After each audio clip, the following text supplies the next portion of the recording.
네, 2부입니다. 저희는 쉬는 시간에 스카이캐슬에 대한 이야기를 잠시 나누었습니다. 재밌나요? 네, 제가 그걸 보고 내가 왜 공부를 못하는지 드디어 깨달았어요. 뭔데?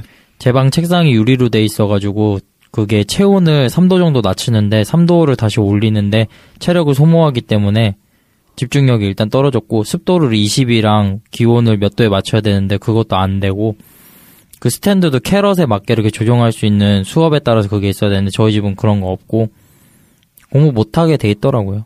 엄마 탓이었네요. 우리 엄마 가난해서 그래. 주님 욕하지 않겠습니다. 주님, 언제까지 참아야 됩니까? 어쨌든 오늘은 욕하지 않겠습니다. 그렇습니다. 다음 주에 두고 보자, 자식. 전 다음 주까지도 하지 않을 예정입니다. 전 다음 주까지 못 참겠어요. 미리 선언합니다. 나 암 걸릴 것 같아. 근데 서 과장님이 약간 염정아 씨랑 닮은 것 같네. 이 새끼야. 오, 주여. 우리 염정아 씨 얼마나 예쁜데. 주여. 한 명은 실패했습니다. 하나님의 말씀을 읽는 우리가 그래서는 안 되지 않겠습니까? 네, 맞습니다. 네. 그렇죠. 이거 성경을 안 믿는 사람들이요. 서로 사랑하라. 그만해. 이러다 나도 오늘 참겠어. 실패하겠다, 오늘. 오늘은 넘기게 해줘. 그래요.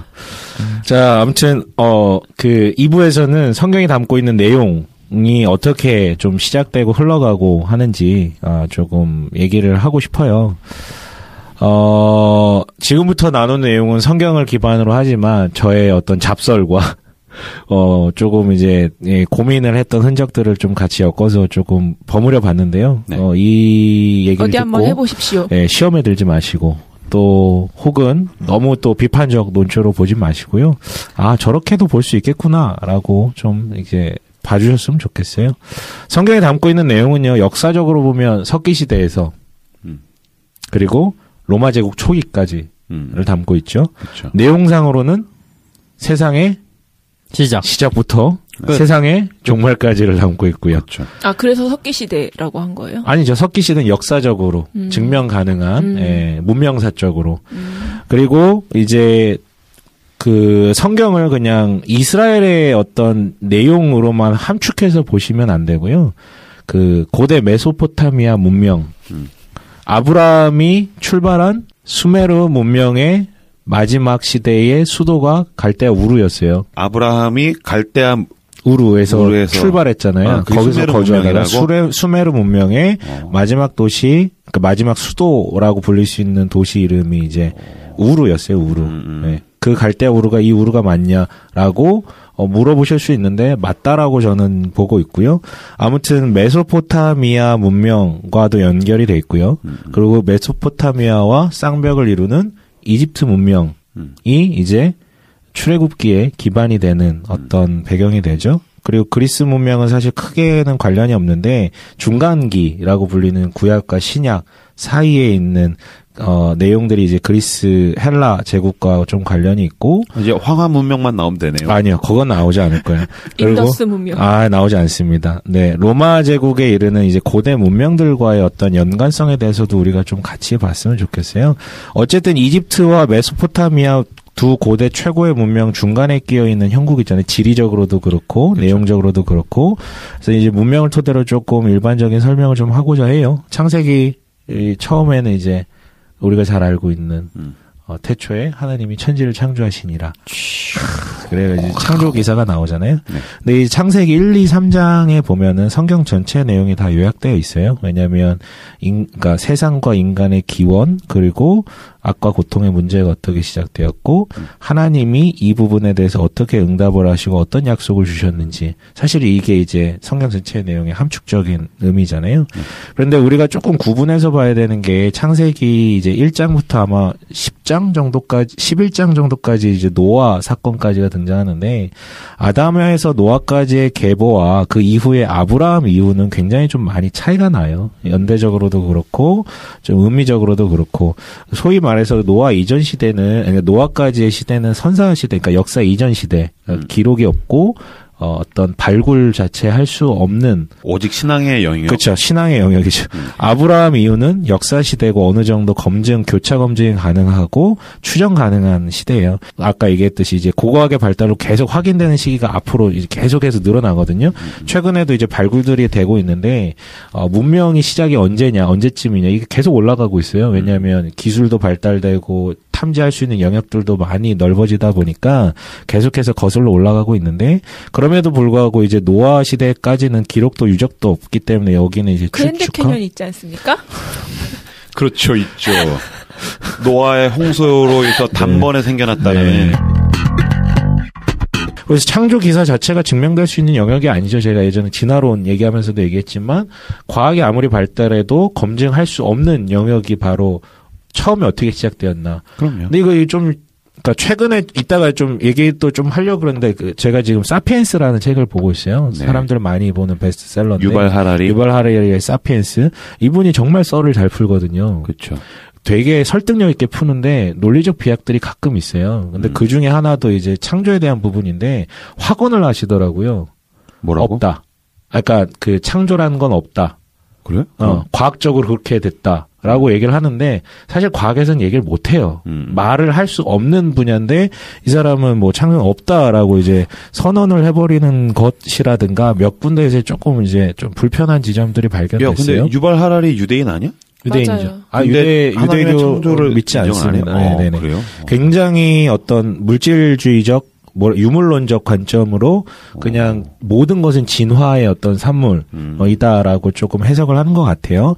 근데 아무튼 그 창조기사 자체는 증명될 수 있는 영역은 아니에요, 상식선에서.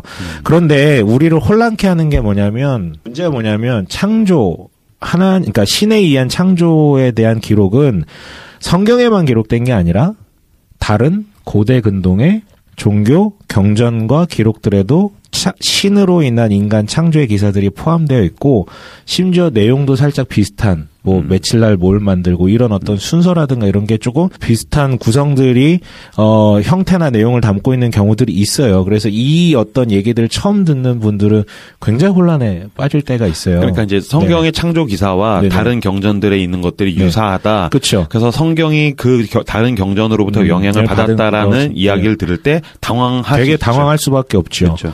그 가장 유사한 것은 고대 바벨로니아, 이것도 메소포타미아 문명, 그리고 사실은 모세로 인한 어떤 출애굽 한참 이전의 사건인데 고대 바벨로니아 에누마 엘리시라는 바빌로니아의 민족신인 마루둑을 찬양하는 창조 기사가 있는데 이게 성경의 창조 기사랑 굉장히 비슷해요. 그렇죠. 유사해요. 그래서 성경의 창세기가 이 영향을 받은 게 아니냐라는 합리적인 비판도 있어요. 이 얘기를 들으면 진짜 훅 가버리거든요. 아까도 얘기했지만 연대적으로 먼저 쓰였기 때문에 에누마 엘리시가. 그런데 우리가 좀 고민해봐야 되는 게 성경에 기록된 이 글들, 이 내용들은 1차적으로 독자가 누구냐를 물어봐야 되는데 독자가 우리는 아니거든요. 1차적 독자는. 우리도 독자긴 하지만 그것은 그 당시에 그 시대를 살아가고 있는 그때 그 사람들에게 1차적으로 쓰여졌다라는 것이죠.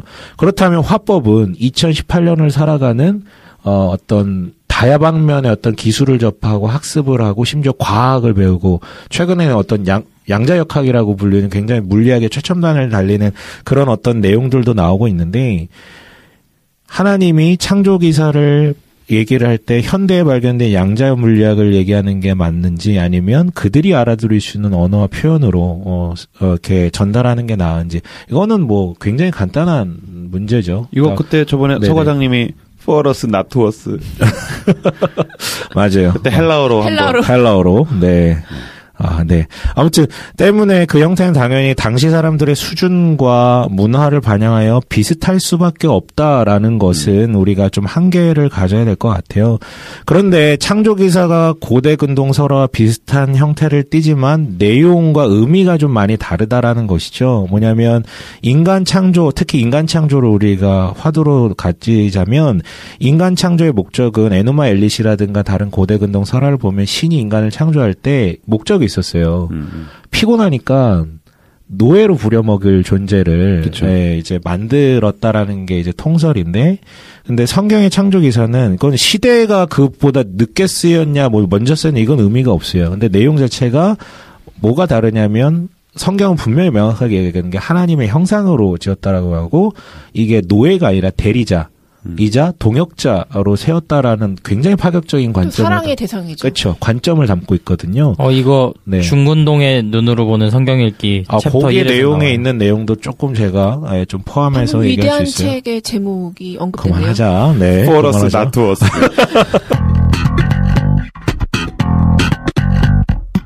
근데 최근에 여러분 되게 재밌는 발견이 있었어요. 아까 잠깐 언급을 했는데 문명의 기원과 발달을 우리가 보통 어떻게 배워왔고 그 아까 말한 사피엔스도 그런 관점으로 흘러가는데 수렵 채집을 하다가 이제 인간들이 탄수화물을 먹기 시작하죠. 농경사회로 와서 탄수화물을 먹기 시작을 하고 이게 잉여 자원이 생긴단 말이에요. 그러면서 이제 도시를 만들게 되고 이것들이 발현된 데가 세상에서 가장 미혹한 곳. 가만히 있어도 막 2모작, 3모작이 가능한 그런 곳이 이제 두 군데였죠. 메소포타미아 지역, 그러니까 유프라테스강과 티그리스강 사이에 있는 그 굉장히 비옥한 지대와 나일강 유역의 이 이집트. 그래서 이쪽 두 군데에서 이제 문명이라는 게 세워지는데 지금 가보면 되게 황량하고 되게 거친데 그 당시는 정말 비옥했던 곳이다라고 얘기를 해요. 그런데 사피엔스에서도 얘기를 하는데 그렇게 농경사회가 되면서 도시가 생기고 도시가 생기면서 이것들을 정신적으로 묻기에 정치적 고려 가운데 동시에 이제 고대인들이 이제 인지적으로 막 아직은 학습이 짧기 때문에 그런 종교심을 위해서 종교라는 게 이제 생겨났고 이걸 이제 한 사람들을 정신적으로 묶기 위해서 통치술의 일환으로서 종교라는 게 생겨났다라는 식으로 이제 사피엔스도 그렇게 이제 좀 해석을 하거든요. 근데 최근에 되게 재밌는 것은 아까 얘기했잖아요. 그 고고하게 발달하면서 점점 더 위로 올라간다고. 그러니까 수메르 문명 이전까지도 조금 요즘은 발견하는 것 같은데 최근에 좀 학설이 좀 도전을 받고 있어요. 뭐냐면 사람들이 수렵 채집을 하다가 농경사회로 전환되고 농경사회를 하면서 도시가 생기면서 이제 종교도 같이 생겼다라는 식으로 해석을 했는데 아니 반대로 종교가 중심이 돼서 도시가 생겨났다라고 요즘에는 좀 제안이 되고 있어요.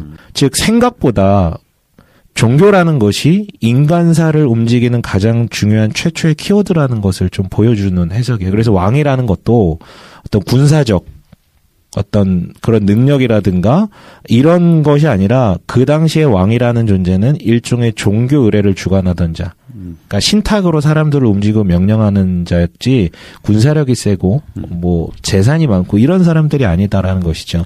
근데 저는 이게 되게 합리적이라고 생각하는 게 네네. 추후에 종교를 정치적으로 이용할 수는 있었겠지만 종교심이라는 거는 굉장히 본능적으로 주어지는 것이고 네네네. 사람이 이렇게 환경을 돌아봤을 때 비가 오거나 눈이 오거나 뭐 천둥이 치거나 씨를 뿌렸을 때 뭐가 자라거나 이런 것들을 볼 때 사람의 영역 그 이상 그 건너편에 있는 네네. 것이라는 것에 대해서 네네. 인지하면 신을 인식할 수밖에 없잖아요. 그러니까 종교심은 사람의 시작과 동시에 출발했을 거라는 생각이 들어요. 그러니까 아까도 얘기했지만 수렵 채집에서 농경사회로 가고 농경사회에서 도시가 생기면서 종교가 같이 발현되었다라고 얘기를 하는 건 사실 현재적 관점으로 그러니까 종교라는 것을 좀 터부시하고 미신화시키고 좀 관심 없는 것으로 해석하는 이런 어떤 물질주의 문명 지금 현대 사회적 관점으로 과거를 투영하다 보니까 그런 식의 해석을 했던 것인데 반대로 고고학적 발견들은 이 부분에 대해서 조금 의문을 제기하는 어떤 것들이 나오고 저는 그래서 이게 조금 이제 합리적으로 생각을 해요. 훨씬 더 우리는 인간은 영적인 존재였고 그럼요. 그 최초의 어떤 그런 신앙적 기억들이 있는 존재들이었는데 점점 더 물질적인 존재이자 사고로 전환한 뒤에 지금의 관점으로 과거를 바라보는 것 아닌가.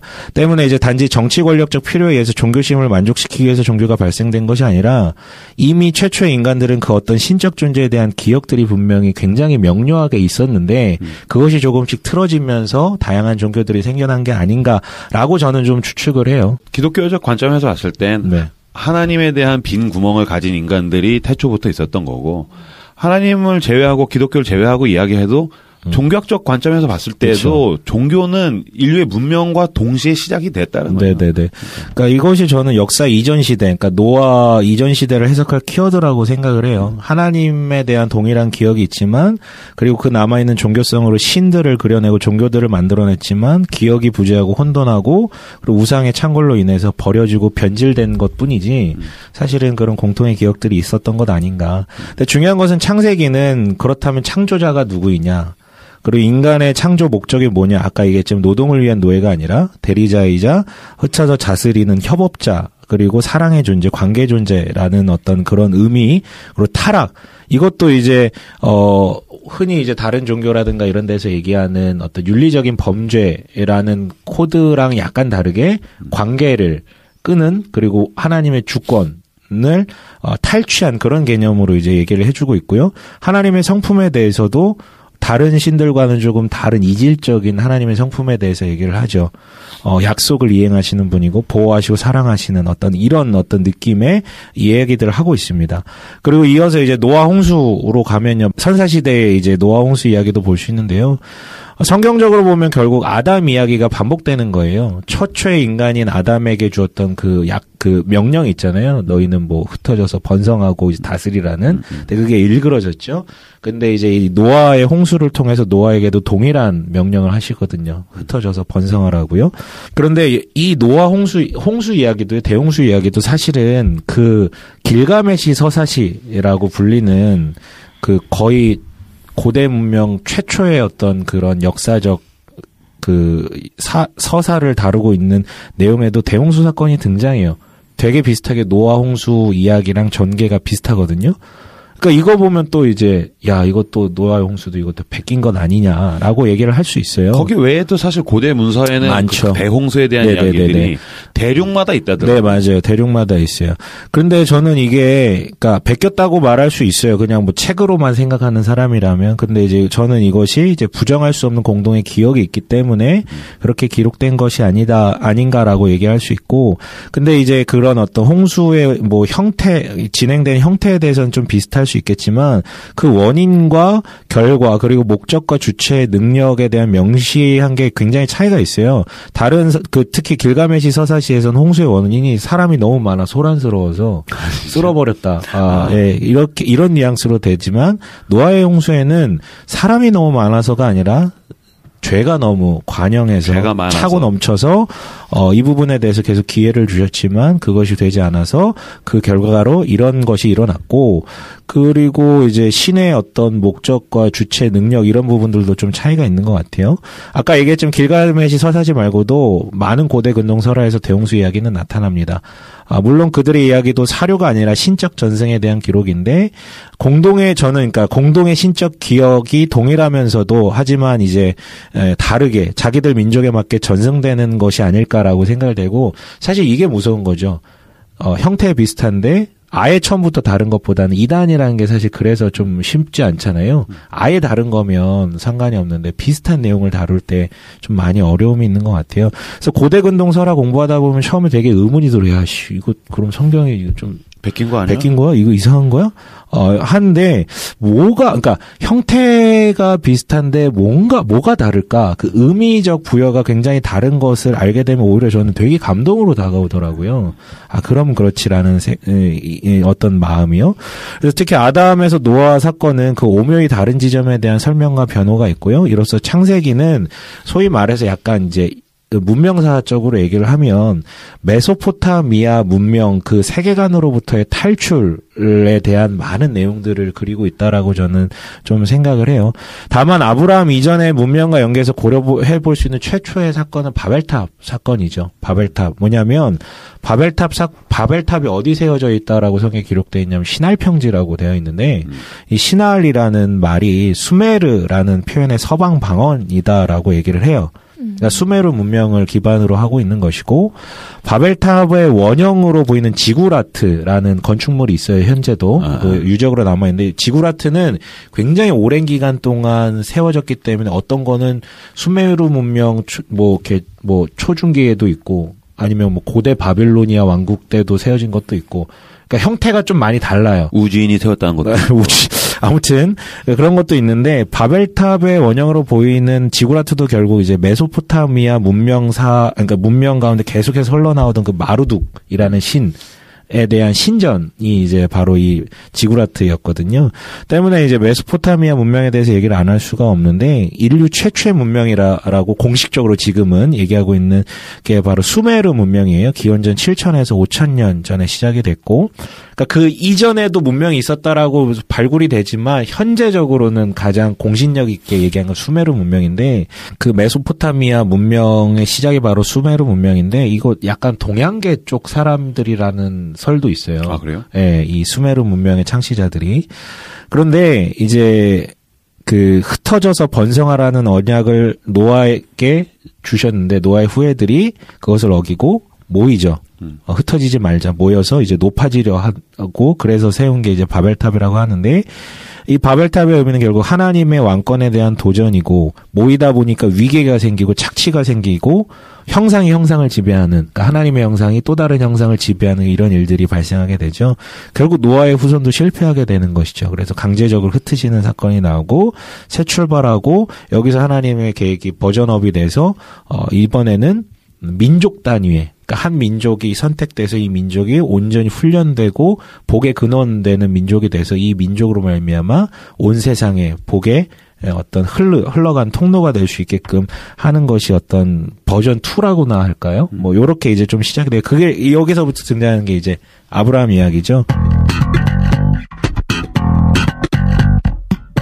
야훼 신앙이라고 불리고, 야훼 신앙의 계승자는 결국 이제 아브라함의 후손이 되는 건 우리가 흔히 얘기하는 이스라엘 민족, 유대계 히브리인들 똑같은 목적이었어요. 12장에 보면은, 창세기 12장에 보면 아브라함 부를 때 아브람이죠. 이때는 뭐라고 얘기하시냐면, 뭐 내가 너에게 이제 명한 땅으로 가면 뭐 후손도 주 뭐 이런 얘기도 하지만, 그 뒤에 보면은 네가 복이 되어서 복의 통로, 너로 말미암아 온 그 모든 민족이 복되게 만든다라는 것이 하나님의 어떤 언약이자 말씀이셨는데요. 결국 여기서도 이제 대리자로서 존중하면서 한 개인이 아니라 민족을 통해 복되게 하신다라는 역할이었죠.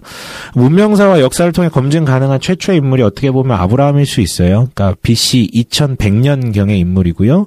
아까 얘기했던 수메르 문명 말기 우르 3왕조 시대, 예, 거기에 이제 우르가 중심지였는데 그 가장 번화했던 곳, 그러니까 세계 문명의 중심지자 가장 번화했던 그 우르로부터 가나안 땅으로 이주한 거죠. 서울에서 강남. 동두천. 아브라함 입장에서 생각하면 가장 극과 극이라고 표현할 수 있어요. 왜냐하면 이때만 해도 가나안 땅은 뭐 지금도 그렇지만 불모지였고 아직 뭐 문명이 제대로 형성되지도 않은, 그러니까 엄청난 어떤 결단이었어요. 네, 물론 우르도 결국 BC 2000년경에 아브라함이 이주한 뭐 한 50에서 한 100년 후에 고대 바빌로니아에게 멸망당하죠. 근데 재밌는 거는 지금 BC 2000년, 2100년 얘기하고 있잖아요. 네. 우리나라 시작이 단군 5000년이라고 얘기하잖아요. 네, 그렇죠. 그러니까 BC 2333년에 단군이 이제 고조선을 세웠다라고 건국했다라고 얘기를 해요. 근데 그 사실 역사학자들 그거 안 믿거든요. 아니요. 아니 실제로 그 단군 역사 4000년, 5000년 됐다라는 네네. 말을 인정하지 않는 역사학자들 너무 굉장히 길게 많아요. 잡았다는 그렇죠. 거죠. 그러니까 우리나라에 온 게 사실 그렇게까지 오래되지 않았다. 그거는 요동반도에 있는 기록인데 그게 한반도까지 오지는 않았을 것이다라고 이야기하는 사람들도 많아요. 그러니까 사실 진짜 오래된 거예요. BC 2000년이 넘었다라는 건 그쵸. 되게 오래된 엄청나죠. 근데 아무튼 그래도 당군은 마늘과 쑥을 먹었지만 아브라함 선생님은 이제 빵과 고기를 드셨는 그런 기록들이 있는 것이죠. 그렇죠. 야곱은 팥죽을 먹고. 그렇죠. 본죽에서나 먹을 수 있는 거를. 네. 아무튼 그다음에 이제 아브라함의 후예들, 족장들의 얘기가 나와요. 아브라함과 이삭과 야곱 그리고 요셉까지를 포함할 수 있는데, 앞에서도 얘기했지만 창세기는 결국 메소포타미아적 세계관으로부터 탈출을 많이 그리고 있어요. 아브라함에게 하나님께서 계속해서 얘기하시고 대화하시고 아브라함을 몰아가셨던 그런 일례들을 보면은 결국 다신교적 사상이라든가 인신공양이라든가 뭐 전쟁으로 정복해서 예, 땅을 쟁취하는 어떤 일들, 그리고 소돔 사례만 봐도 알겠지만 환대가 아니라 착취하는 그런 행동들에 대해서 거부케 하시고 단절케 하시고 새로운 문화를 세워가시는 그런 내용들이 등장하거든요. 이삭 같은 경우에는 뭐 굳이 꼽자면 저는 이삭의 가장 큰 업적은 일부 일처했다는 거. 일부 일처했다는 거. 이거 굉장히 유례 없는 짓이었거든요. 근데 아무튼 그렇고 이제 야곱 그리고 요셉 라인은 지역신이라는 개념을 탈피하죠.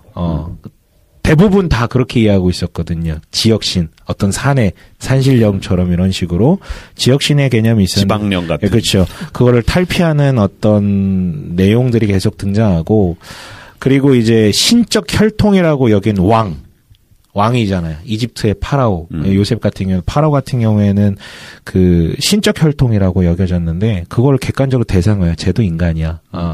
하나님 이외에는 다 똑같아. 자, 그 다음에 이제 등장하는 게 모세죠. 모세 내용 다른 게 출애굽기부터 뭐 신명기까지. 레위기, 민수기, 신명기까지. 그러니까 모세가 어떻게 보면 히브리 민족 구성의 시발점이라고 부를 수 있고. 시발점. 놀랐어. 현재도 이제 유대인들이 가장 추종하는 인물이 유대교의 어떻게 보면 시발점이라고 볼 수도 있는 게 이제 모세인데, 모세로부터 그려진 이야기는 탈이집트죠. 출애굽기라는 말 자체가 이집트로부터 탈출한다라는 내용인데, 출애굽기는 몸이 탈출하는 내용이지만 그 이후에 19장부터 나오는 율법의 내용은 결국은 이집트 문명 그 세계관으로부터의 탈출이라고 생각하시면 되는데요. 그래서 설교가 계속 나오잖아요. 그렇죠? 네네. 율법이 계속 짜잘하게 주어지는 거 정말 재미없잖아요. 사실 우리를 시험케 하는데. 그렇죠. 출애굽기 19장부터 여기는 하나님의 말씀이 아니야 하고 이제 넘어가고 싶은데. 난 특히 뭐 자로는 몇 규비시오. 너무 짜잘한데 사실은 그거 안 주셨으면 결국은 사람들이 보고 배운 대로 할 수밖에 없죠. 그치. 황소라는 그러니까 신상을 만든 이유도 그걸 이집트에서 400년간 거하면서 보고 배운 게 신은 이런 거야라고 보고 배웠기 때문에 만들 수밖에 없었죠. 결국은 이런 내용들은 하나님만이 진정한 신이자 왕이다. 그리고 신이 왕하고 이제 계약하는 것이 아니라 민족과 계약을 하는 굉장히 독특한 관념이 여기서 등장을 해요. 그렇죠. 그러니까 신은 늘 왕족하고만 이게 짱을 하거든요. 그렇죠. 왕이랑 얘기하지. 네, 왕이랑 얘기하고 왕인 그렇기 때문에 신적 권위를 부여받고 이렇게 이제 활동을 그리고 자체가 신이 되고 조금 더 왕권이 강화되면 근데 여기서는 신이 왕이 아니라 민족과 계약을 해요. 엄청나게 파격적인 독특한 현상인 것이죠. 그런데 이제 가시적인 것부터 비가시적인 것. 가시적이라고 얘기하면 뭐 상은 만들지 말고 성막은 이렇게 만들고 제사는 이렇게 하고 제사장은 뭐 이런 활동을 해야 되고 비가시적인 것들도 얘기를 관습, 뭐 신앙, 문화 이런 것들까지도 다 얘기를 하는데 가나안 땅에 이르기 전에 광야 생활이 징벌 기간이었죠. 40년 동안. 왜냐면 이제 탈출하자마자 가나안 땅으로 직행을 했는데 가서 이제 12점 장군을 보냈는데 애들이 돌아와가지고 이제 여기 너무 무섭다. 저 형들 너무 무서워요. 너무 무서워. 야, 우리 가면 뒤지게 맞아 죽어. 아무도 빼도 못 치려. 막 불평하니까 이제 사람들이 원망하자 하나님께서 징벌로 이제 정탐을 40일 했는데 40일을 하루를 1년으로 치환해서 40년을 이제 유랑하게 하시는데 이게 징벌이었지만 사실은 그 율법을 체화하는 400년 동안 몸에 밴 습성들, 문화들, 이집트 사람이에요, 이 사람들은. 그치. 그거를 빼고 새로 주어진 율법을 체화하는 어떤 기간들이 됐던 거예요. 민수기의 신명기의 내용들이. 신명기가 그거잖아요. 결국은 40년 전에 모세를 통해 반포했던 그 율법을 모세가 가나안 땅에 입성하기 직전에 다시 한번 그 40년 동안 대가 바뀌었기 때문에 그 사람들에게 세대 교체가 돼서 들어갔으니까 망정이지. 그렇죠. 그렇지 않았으면은 맞아요. 또 약간 네네. 좀 구습을 따르는 그쵸. 그런 게 있었겠네요. 그러니까 40년 동안 새로 그 문화를 율법에 의해서 제정된 그 문화를 체득하고 이게 훈련된 사람들, 그래서 완전 바뀐 사람들이 이제 다시 들어가게 되는 게 이제 내용이죠. 안 바뀌었으면 애굽 가나안 캠퍼스 지점인 거죠. 그렇죠.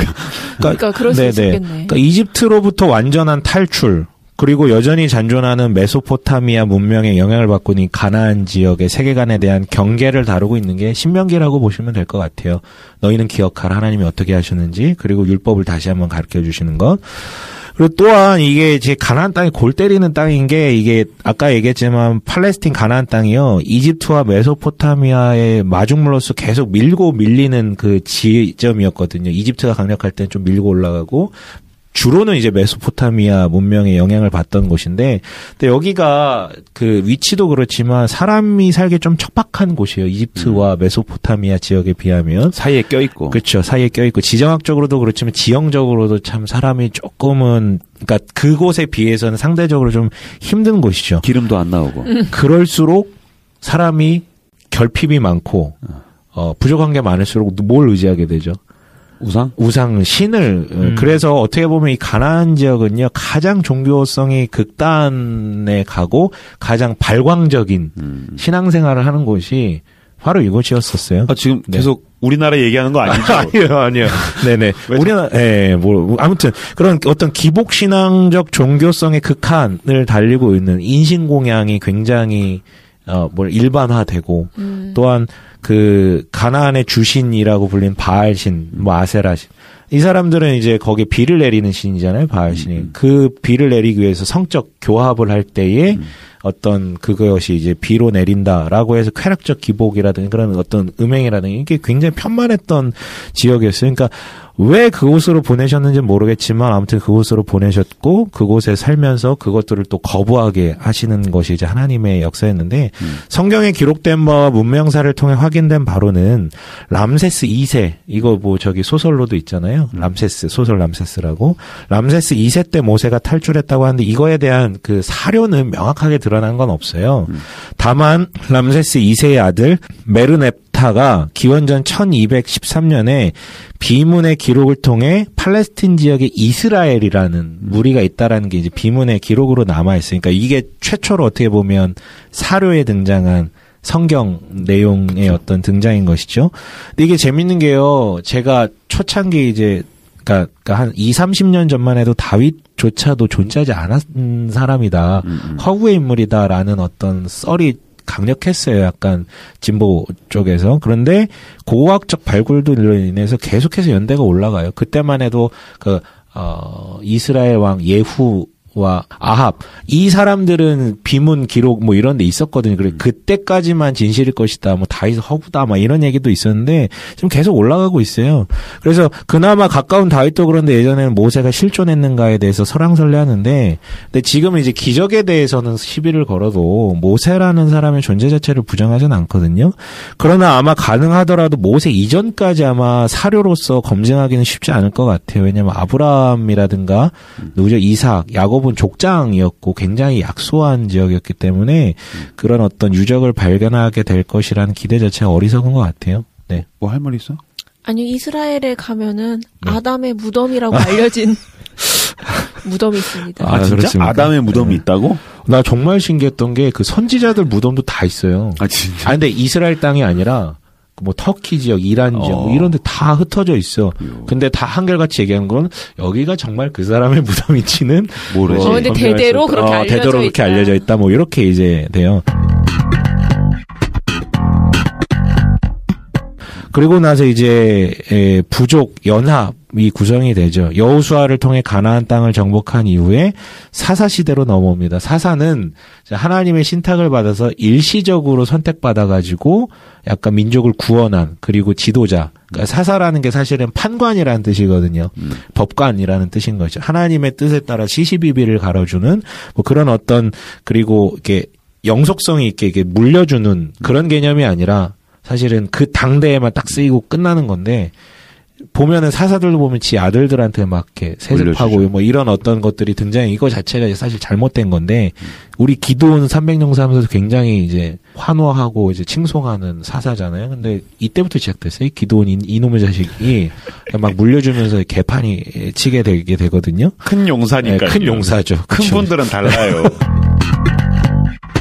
그래서 이제 부족연합이 여호수아부터 룻기까지의 얘기들은 결국 가나안의 토착 신앙과의 전쟁이라고 생각하시면 될 것 같아요. 하나님을 왕으로 하여 신탁을 전하는 사사를 통한 대리 통치고 이것이 이제 일종의 그 기틀이었는데 근데 이게 세상을 바꾸어 나가는 것이 아니라 오히려 우리 다 알고 있지만 문명의 영향을 받아요. 그리고 그 소속 신앙들의 영향을 받게 되죠. 그러니까 하나님의 뜻은 아브라함의 후예들을 통해서 얘네가 잘 연단되고 훈련되고 복이 되어서 퍼지길 원했는데 반대로 영향을 받죠.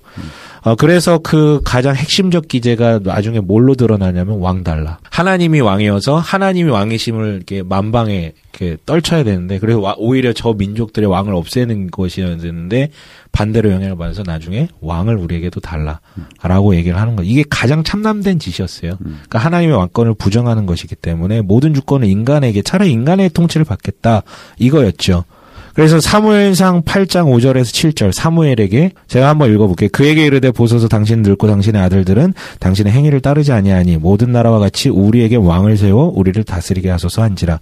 우리에게 왕을 주어 우리를 다스리게 하라 했을 때에 사무엘이 그것을 기뻐하지 아니하여 여호와께 기도하매 여호와께서 사무엘에게 이르시되 백성이 내게 한 말을 다 들으라. 이는 그들이 너를 버림이 아니요 나를 버려 자기들의 왕이 되지 못하게 함이니이다. 라고 이렇게 기록이 되어 있으니까 하나님이 그것이 얼마나 참난된 짓인지를 아셨고 확인하셨음에도 불구하고 그거를 수용하시는 장면이 등장해요. 그러니까 이런 것이 참 의미 있는 것 같아요. 그리고 나서 왕정이 들어섰는데 초대왕이 사울이었죠. 하지만 그때 이제 김사부가 다윗 얘기하면서 사울과 다윗 관계라든가 이런 얘기들을 많이 했는데 사울은 이제 결국은 제껴지게 되고 다윗이 왕으로서의 기틀을 잡습니다. 다윗이 왕으로서의 기틀을 잡고 칭송을 받았던 이유는 이스라엘의 그 독특한 개념, 왕이지만 이게 진짜 왕이 아니라 하나님의 왕권을 대리로서 구현하는 그 자리라라는 개념을 거의 유일무이하게 구현한 인간이 바로 다윗이에요. 그러니까 그때도 얘기했지만 다윗 자체가 겁나 대단한 사람이다라고 표현을 할 수는 없지만 그 자리에서 이걸 지켜냈다라는 게 정말 가장 대단했던 거예요. 그 왕권을 짊어졌음에도 불구하고 하나님의 왕이시라는 것을. 그리고 이때에 아브라함에게 약속했던 그 땅의 경계, 다윗 솔로몬 때의 그 땅의 경계를 거의 수복을 하죠. 그런데 바로 그 다음에 문제가 생깁니다. 그 영광을 맛본 솔로몬 때부터 급속하게 타락되게 되고 하나님의 대리자로서의 왕이 아니라 그냥 지가 왕이 되는 사건이 솔로몬 후반기부터 등장하게 되고 북이스라엘과 남유다로 갈라지게 되죠. 두 개의 이 거대 문명 속에서 그 메소포타미아 지역에 있는 북쪽과 남쪽에 있는 이집트 문명 속에서 외교적으로 줄다리기를 하며 버티려고 했지만 여호와 신앙을 버리고 자기들 힘으로 이겨보려 했던 모든 노력들이 허사로 돌아갑니다. 중간에 잠깐 부흥했던 적도 있지만 이길 수가 없었어요. 어떻게 이겨요? 북쪽 그 세력과 남쪽 세력을요. 하나님의 왕권을 포기한 이유로 이 민족은 그냥 작디작은 비루하고 볼 것 없는 민족이 돼버리죠. 이때 왕권이 등장하면서 같이 등장한 사람들이 있어요. 누구냐면 선지자들. 그래서 선지자들이 쓰여지게 되거든요. 역사서에 그려진 왕정과 동행을 합니다. 이 사람들의 목적은 뭐냐면 왕, 정신 차려. 너 왕 아니야. 진짜 왕은 하나님이셔. 그전에는 사사 때는 어쨌든 정치적 지도자와 종교적 지도자가 한 명이었는데 네네. 왕이 세워지면서는 정치랑 종교가 분리되었다. 네네네. 그래서 이제 제사장들이 등장하는 거예요. 아, 제사장이 아니라 선지자들. 선지자들이. 제사장 그 전부터 있었고요. 선지자들이. 네네네. 그래서, 왕정과 함께 탄생한 직분들이 이제 선지자들인데, 이들이 바로 왕을 계속해서 찌르면, 왕과 귀족들, 심지어 제사장들을 이제 찌르면서 정신 차려라, 라고 얘기를 해요. 왜냐하면 왕권을 잡은 인간왕을 필두로 해서 인간 중심 세상을 만들려고 하는데 하나님의 대리자로서 권리와 책임을 포기하는 거잖아요. 이에 대한 신랄한 비판을 합니다. 선지자들에 대해서 우리가 오해하는 게 뭐냐면 선견자가 아니에요. 그러니까 예언자가 아니라는 것이죠. 그래서 이건 선지서고 선지자예요. 뭐냐면 하나님의 말씀이 임하여서 막 미래를 보고 투시하고 이런 개념 우리 이렇게 선지자 하면 뭔가 이렇게 수정구슬 앞에 두고 보인다 보인다 보인다 이거는 마법사고요. 그거는 너무 환타지 많이 보셔서 하는 얘기고 성경에 나온 선지자는 선견자가 아니고요.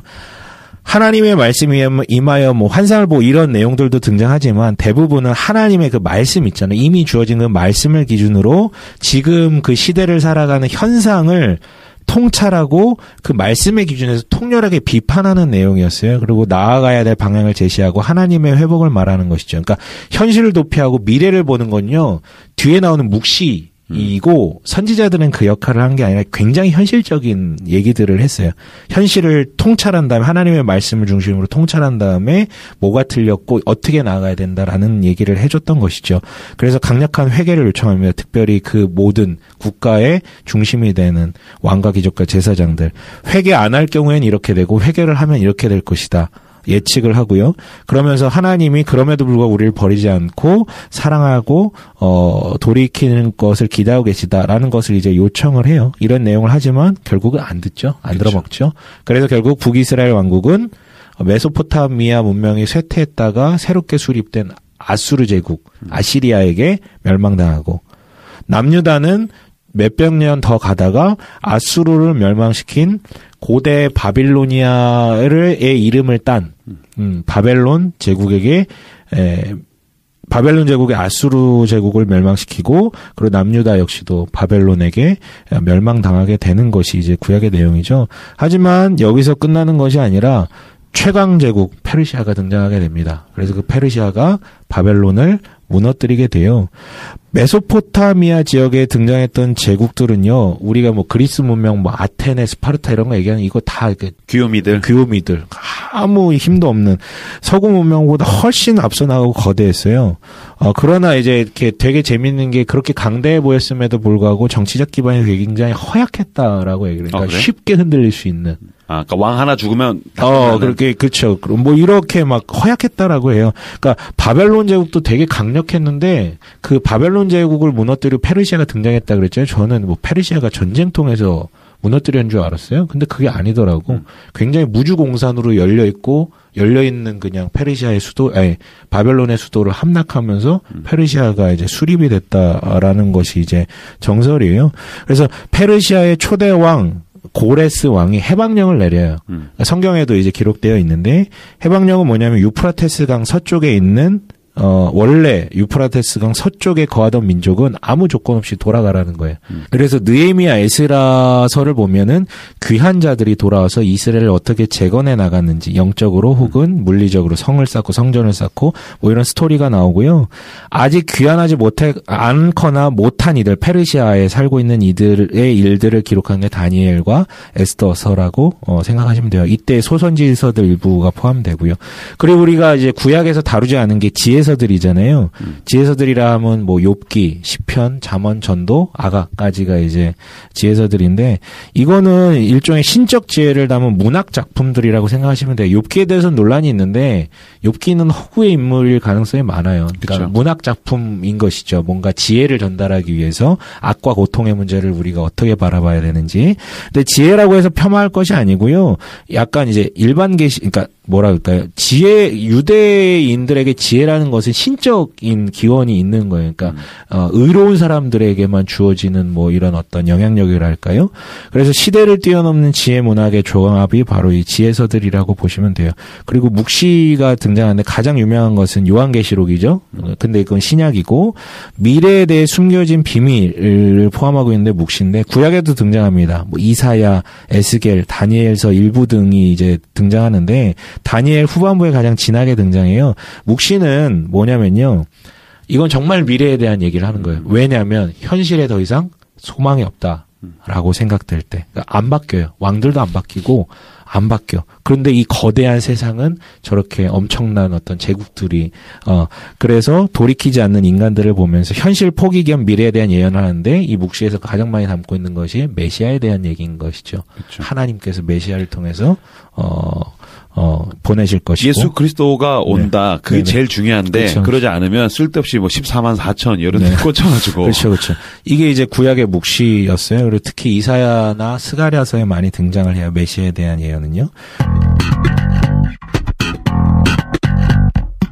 그리고 이제 신약으로 넘어가기 전에 중간기라는 게 있어요. 요 한 300~400년 정도를 그리고 있는데 이거는 우리가 받아보는 66 주도권 성경에는 이 부분이 없어요. 없죠. 그런데 가톨릭에서 보는 성경에는 이 중간기를 다루고 있는 외경이 걔네는 이제 이걸 외경이라고 부르지 않지만 우리는 외경이라고 부르는데 그렇죠. 거기에는 이제 등장을 해요. 마카비서나 뭐 이런 데 등장을 하는데 네. 이거는 이제 다음 주에 조금 얘기를 더 해볼게요. 근데 이 시기가 굉장히 중요해요. 왜냐하면 문명사적으로 엄청난 대격변이 일어나요. 원래 인류사적으로 동양 문명이 훨씬 빨랐고 강대했고 지배적이었죠. 메소포타미아나 이집트도 약간 오리엔탈로 치기 때문에. 그러니까 아까 얘기했지만 귀요미들이 저쪽에서 놀고 있어요. 도시 국가들이 놀고 있지만 세계의 중심은 메소포타미아 지역이었거든요. 이집트와 다투고 있어도 메소포타미아가 사실 주도권을 늘 갖고 있었어요. 여기가 세계의 중심이었죠. 근데 여기에서 만족하지 않고 서방으로 쳐들어갔던 사건이 있었는데 페르시아의 다리우스 크세르크세스 성경에는 그 아하수에로 왕이라고 기록되어 있고 우리가 영화로 접한 거는 300. 예, 거기 등장하죠. 이게 그 떠오르는 변방의 그리스를 쉽게 보고 침공했다가 그 도시 연합 국가 연합군에게 두들겨 맞아요. 그래서 엄청나게 죽고 국력이 위태롭게 되죠. 그때부터 이제 그리스 문명이 자신감을 얻었지만 여전히 인구나 경제력이나 문화력으로 게임이 안 됐어요. 근데 이때 뭐가 등장하냐면 그 그리스 문명권에서도 촌동네인 마케도니아에 신성이 하나 등장합니다. 전쟁의 신이 등장하죠. 예. 원래 그 아버지 필리포스 왕이 어느 정도 토대를 닦아놓고 있었는데 그 후계자로 알렉산더라고 불린 알렉산드로스인데 정확한 명칭은 알렉산드로스 3세인데 희대의 전략가죠. 팔랑크스 진을 기반으로 해서 기병을 엄청나게 신적으로 운영하고요. 그 지금도 전쟁사학자들은 얘기해요. 그 어떤 신출귀몰한 타이밍, 그 전장을 보는 눈이 있었던 것이었어요. 그래서 도시국가 형태의 그리스 문명을 통일시키고 신성처럼 등장한 이 알렉산드로스가 그의 터질 듯한 정복력은 그리스 문명권에서 머무르지 않고 세계의 중심인 페르시아로 향하게 되죠. 사실 게임이 안 된 숫자였어요. 군사력 자체가. 그런데 목숨을 건 허를 찌르는 전략을 통해 다리우스 3세, 당시의 왕 3세를 3번의 대회전은 이제 엄청난 군사가 동반된 평원 같은 데서 벌어지는 전쟁을 회전이라 그러는데 3번의 대회전을 통해서 처참하게 발라버립니다. 그리고 페르시아에 눌려있던 이집트도 먹어버리고요. 페르시아를 다 먹어버린 이후에는 인도 북서부까지 진출했죠. 언제 몇 살일 때였을까요? 되게 어리다고 알겠는데 20대? 20대에 이미 시작을 했던 것이 왕이 돼가지고요. 난놈이야. 네, 난놈이에요. 이 과정에서 어디도 먹혔죠?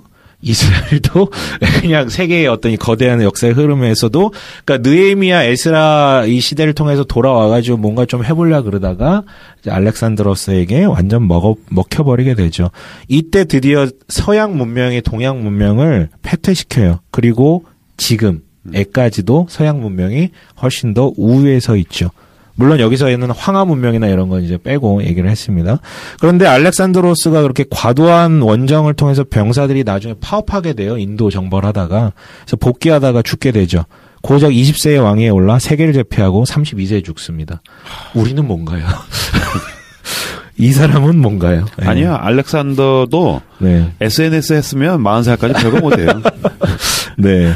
근데 이 알렉산더는 정복력이 뛰어났던 왕이지 관리자는 아니었어요.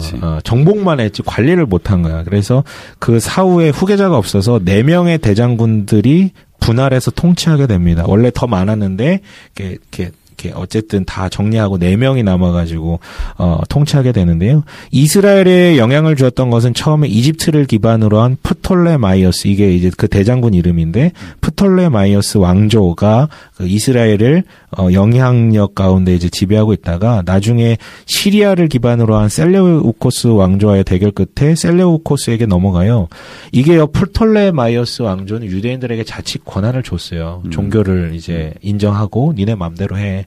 그런데 관용적이었는데 셀레우코스는 이 지역을 지배한 이후에 처음엔 관용적이었다가 굉장히 개입하기 시작해요. 종교적으로 다투기 시작하죠. 심지어는 예루살렘 성전에 신상을 우상을 세우고 돼지피를 막 뿌리고 뭐 이런 일들이 발생하니까 독립전쟁이 일어나요. 마카비 왕국이 세워지기, 유다 마카비라는 사람이 필두가 돼서 무력 전쟁을 해서 성전을 되찾고 회복합니다. 이때 협력했던 대다수 일파가 하시딤이라고 불리는 율법을 제대로 섬기는 보수주의자들. 이 하시딤에서 바리새파 사람들이 등장하게 되는 것이죠. 그러나 결국 과거가 반복이 돼요. 대의는 좋아서 회복은 했는데 그 후예들이 농단을 펼치죠. 제사장의 두 계열이 있었거든요. 얘네가 돌아가면서 왕국에 어디죠? 셀레코스 왕조 이런데 이제 돈을 주고 제사장권을 주고 사고 팔고 뭐 이런 어떤 일들이 일어나고 이 사람들이 사두개파예요. 그러다가 이제 이 모든 것을 잡아먹는 대제국이 등장하죠. 로마 제국이. 네. 이탈리아 반도의 도시국가 로마가 지중해 전역을 넘어서 옛 헬라 제국이라고 불리는 그 알렉산드로스의 그 영토를 다 지배하게 됩니다. 그러니까 로마가 끝없는 정복 전쟁을 통해 영토 확장을 하는데요. 본래는 로마는 이제 공화정으로 시작을 했어요. 수백 명의 그 원로원들을 통해서 약간의 국회처럼 모여가지고 의결을 하는 공화정으로 시작을 했는데 희대의 영웅이라고 불리는 율리우스 카이사르 시저에게가 이제 내가 왕이 되겠다라고 선언을 하고 몇 년간 통치하다 칼 맞죠? 네. 브루투스 넘어가죠. 그래서 칼을 맞습니다. 그런데 그의 후계자 아우구스투스 황제로 불리는 옥타비아누스 카이사르가 그의 후계자가 되어서요. 이때부터 팍스 로마나라고 불리는 로마의 안정기, 로마의 평화가 시작되는데요. 결국 모든 길은 로마로 해가지고 도로가 다 건설되고 그 모든 제국 내의 어떤 도량형이라든가 이런 것들이 다 통일이 되고 치안이 유지돼요. 로마 군으로 통해서 대규모 전쟁이 사라지게 됩니다. 물론 팍스 로마라지만 그 이면에는 전쟁과 압제와 공포로 이제 유지되는 끝없는 확장 전쟁으로 유지하는 로마 제국이었는데요. 이때 이 로마 제국에 기가 막히게 들러붙어가지고 통치권을 인정받았던 왕이 헤롯 대왕. 예수님 탄생할 때의 사람이죠. 이 사람은 성전을 존중하면서 무력으로 백성들을 탄압하는 사람이었어요. 이때 바로 이제 메시아로 예언된 그리스도 예수가 탄생을 하게 되죠. 복음서가 시작됩니다. 그래서 복음서는 반복해서 얘기해요.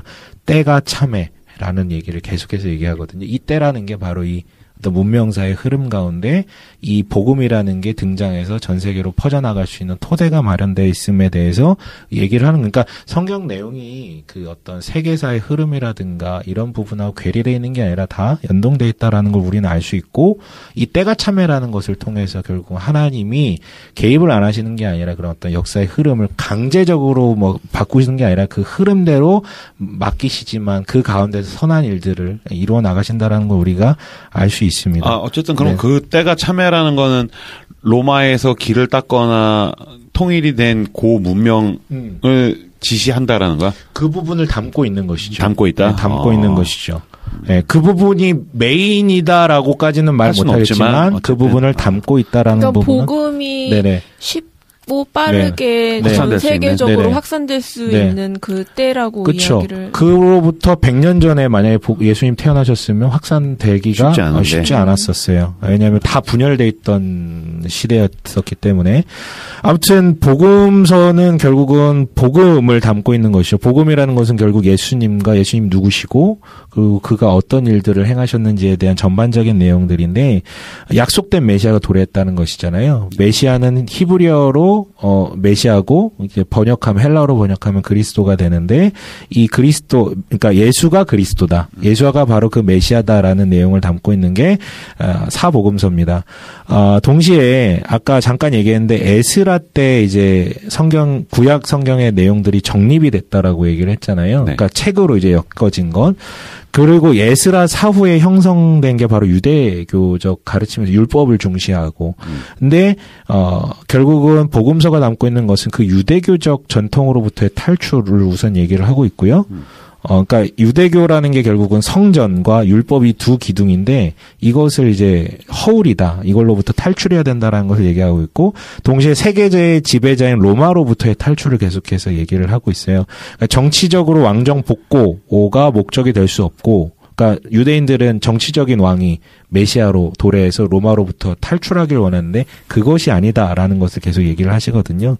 근데 사복음서는 각자 각자 독자와 목적이 좀 달랐죠. 최초의 기록이라고 추정되는 마가복음, 그리고 마가복음을 기반으로 해서 큐문서라고 그러는데 누가복음과 마태복음에 동등하게, 마가복음에는 없는데 마가복음이 얘기하고 있지 않는데 누가복음과 마태복음에 동일하게 이해하는 부분들, 그러니까 요거는 또 다른 문서를 참조했을 것이다라고 얘기하는데, 마가복음을 기반으로 해서 큐문서를 통해서 이제 누가복음과 마태복음이 등장하는데, 마태복음의 독자층은 유대계 그리스도인들이었고 혹은 유대인들이었고, 누가복음은 이방인들을 위해서 얘기를 하고 있어요. 그리고 요한복음은 조금 후대에 기록됐는데 겹치지 않는 내용들이 대다수죠. 이거는 이제 초대교회에서 논란이 됐던 예수님이 정말 하나님이 맞는가에 대한 예수님의 신성을 변호하기 위해서 쓰여진 복음서고요. 그 이후에 이제 사도행전이 등장하죠. 누가복음의 저자인 이방인 의사 누가가 로마 관리 데오빌로에게 복음이란 무엇이고 복음이 전파되고 교회들이 세워지게 된 과정에 대해서 하나님이 어떻게 역사하셨는지를 변증하기 위해서 기록된 게 역사서이면서도 사도행전으로 불릴 수 있는데요. 특별히 이 유대 지역의 민족 종교라고 볼 수 있잖아요. 로마인 관리가 보기에는 굉장히 하찮고, 근데 어떻게 이게 로마 제국 전역으로 복음이 전파될 교회가 세워지게 됐는지를 역사적으로 조금 얘기하고 있고, 누가복음은 이게 정말 그 정도의 가치가 있는 것이다라는 것을 좀 얘기하고 있는 것이죠. 그리고 나서 바울 서신서가 등장해요. 근데 복음이 전파되고 교회들이 세워지다 보니 문제들이 발생하게 됩니다. 내적으로는 우리가 무엇을 믿는지에 대해서 통일이 안 되니까 막 서로 싸우는 거예요. 내가 맞아, 네가 맞아. 경로를 벌이는 거죠. 그렇죠. 경로를 벌이게 되죠. 외적으로도 다툼이 있어요. 로마 제국을 살아가는데 어떻게 살아가야 돼? 에 대한 문제가 등장하는 거죠. 이거 얘기 안 해주면 어떻게 해요? 구약 히브리 민족들이 이집트를 따라했을 거고, 만약에 하나님이 얘기 안 해주셨으면, 여기서도 얘기 안 해주면 로마 제국에 그냥 살아가는 방식대로 살았을 텐데, 이런 것들에 대해서 얘기를 하기 시작을 하는 것이죠. 로마 시대를 사는 교회들에게 보내는 편지예요. 문제가 발생해서 거기에 대한 답변을 주는 것이죠. 우리가 믿는 건 이거고 이렇게 살아야 된다라는 말을, 요체들을 정리했습니다. 그래서 각 교회들에서 발생한 문제들이 좀 달랐기 때문에 조금은 다른 어떤 권면과 해결을 주고 있죠.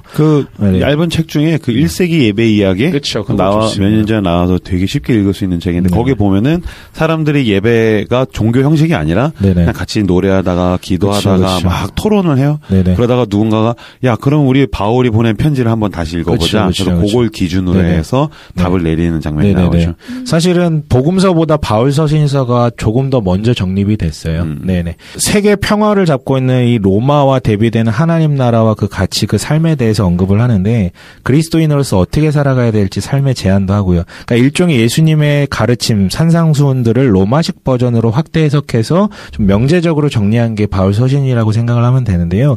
이게 논란이 되는 게 바울의 복음과 예수의 복음이 달랐다. 이거는 지금까지도 유지되는 어떤 신학적 다툼이자, 이걸 이제 성경을 책으로만 보는 사람들이 계속해서 제시하는 거거든요. 바울교다. 지금 우리가 바라보는. 나 누가 이거 방송 한번 해줬으면 좋겠어요. 뭐요? 너가 학교에 갈 거예요. 이건 되게 유치한 논쟁일 수밖에 없는 게, 당연히 달라 보일 수밖에 없는 게, 아까 얘기했잖아요. 예수님은 유대인이었다고요. 바울 역시도 유대인이었지만 헬라파 유대인이었고, 사울이라는 이름은 히브리식 이름이고, 근데 이 사람이 나중에 바울로 불리잖아요. 뭐 예전에 이런 설교 많이 들었는데, 뭐 회심해가지고 바울로 불렸다. 작은 자에서. 아니, 그냥 헬라어로 번역하면 바울이에요. 네. 사울이.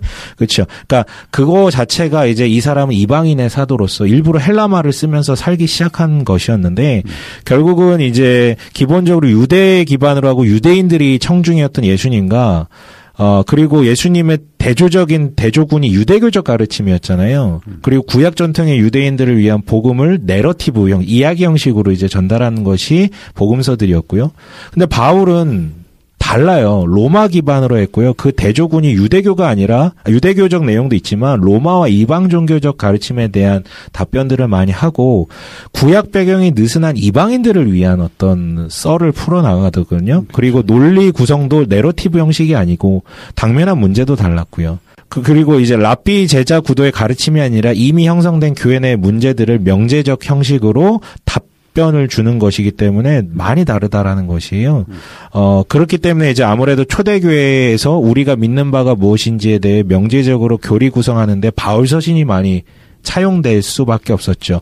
근데 이걸 가리켜서 이제 그리스도교를 바울교가 아니냐 막 이렇게 채색하는 것은 조금은 논점이 흩어진 과도한 관심이자 잘못된 접근이라고 볼 수 있어요. 그렇죠. 네, 그리고 바울 서신서에 이어서 등장한 게 공동 서신서인데요. 이건 역시 각각의 교회들 혹은 그 지역들의 문제들에 대한 상황에 대한 대답들이었어요. 요거는 바울 서신과 이렇게 생각하시면 돼요. 상보적인 관계다. 그러니까 바울 서신에서 다루지 못했던 빈약한 부분들을 그 다른 문제들에서 답변을 하고 균형을 맞추고 있다. 베드로 서신서 같은 경우에는요. 주제가 조금 재밌죠.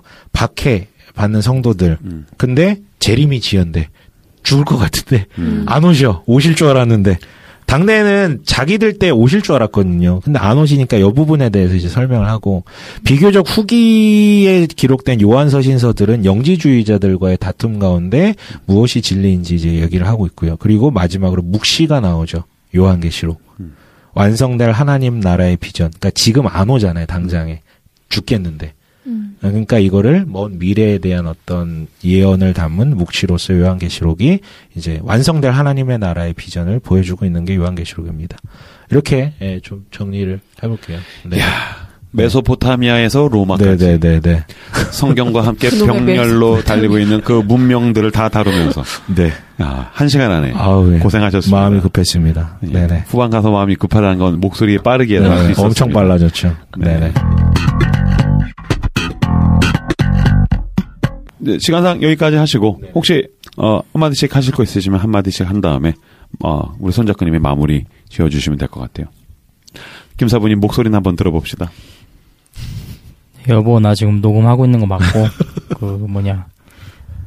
성경 통독원에 와가지고 이거 한번 쭉 훑은 것 같은 느낌이, 그때 서 과장님의 이스라엘의 역사 이후로 굉장히 방대한 지식들을 얻게 되었습니다. 네, 감사합니다. 네. 서 과장님.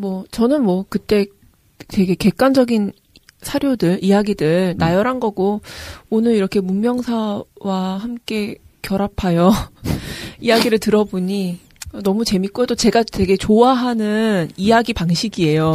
그쵸. 왜냐면 저는 약간 그런 세계사 역사에 대한 기초가 되게 부족해서 한 지점에 대해서 딱 띄어내서 이야기하면은 그 전후 맥락을 모르니까 막 답답해가지고 그런 식으로 정보를 받는 걸 되게 싫어하는데, 그래가지고 이렇게 처음부터 끝까지 이야기해주는 거 되게 좋아하거든요. 너무 재밌게 들었고, 이 떠람대어 정주행 하시는 분들은 저랑 되게 비슷한 생각 하실 것 같아요. 되게 서로의 발제가, 그리고 서로 다른 주제들이 되게 유기적으로 영향을 주고받고, 이렇게 부족하다고 표현해야 되나? 그러니까, 예를 들면, 저도 그 자유주의 때 정경사와 관련된 그쵸. 이야기를 하려고 했는데 시간이 부족해서 못했었잖아요. 근데 그때 사실 제가 준비했었던 거는 되게 작은 부분이었는데, 또 이런 것들이 다른 주제를 통해서 채워지고 이러는 게 되게 감사하고 좋네요. 네.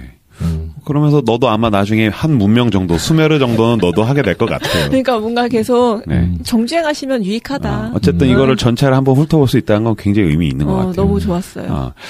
저도 우리가 사실 가지고 있는 그 신앙과 믿음의 힘, 내가 기독교다, 내가 그리스도인이다 그랬을 때 이 신앙의 힘은 산에서 기도하다 산신령같이 하나님을 만나는 게 아니라 시간과 역사와 문명 가운데에서 일하시는 하나님의 그 연장선에 내가 서 있다라는 게 굉장히 난 신앙적으로 중요하다라고 생각하거든.